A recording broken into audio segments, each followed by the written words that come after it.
So new footage of Iryna Zarutzka has been released. So this is the part what happened after she was initially stabbed in the throat by Carlos Brown Jr., a man in his early 30s who has been arrested 14 times. After Carlos stabbed her in the throat, you can see the blood from I guess the blade on the ground, and then you see Miss Zarutzka's like pants with blood droplets all over it. It's pretty bad. Also, you see the a few bystanders that were like closest to Mr.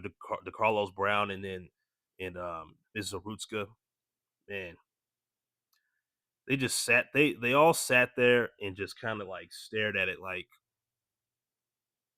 just they just like a deer in headlights. Now I've heard some content creators say that maybe they should have helped. They should have done something. They should have tried to neutralize this guy. Like, I mean, sure, in a perfect world, that would have been great, and that probably would have helped this young woman survive. But at the same time, if you're sitting there and you see this go down, do you think most people are gonna want to stop what's going on? Now, there's some out there that are brave enough to do it, and hey, shout out to y'all.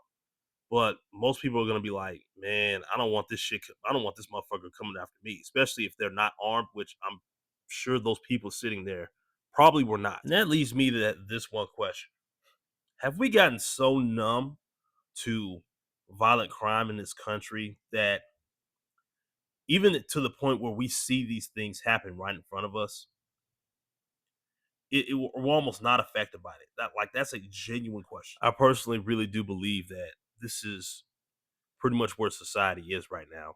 We've gotten to where we're just so numb to fucked up things happening, where it almost really doesn't sway us in one way or another. I mean, hell, people are more likely to pull out their phones and record when they see something fucked up going on versus calling 911. I'm not saying people don't call 911 at all. People still do that, but people would rather record it and put it on the internet. And in this case, they just sat there and watched her bleed. I don't think at least from what I could see in that clip, I don't see anyone getting their phone and calling 911 immediately. Now, if it comes out later that someone did call 911, I haven't heard any, but I personally haven't heard anything about that in any reports, so y'all can inform me on that if you like. But if you saw the new footage, let me know what you think about it down below in the comment section. Like, share, and follow for more.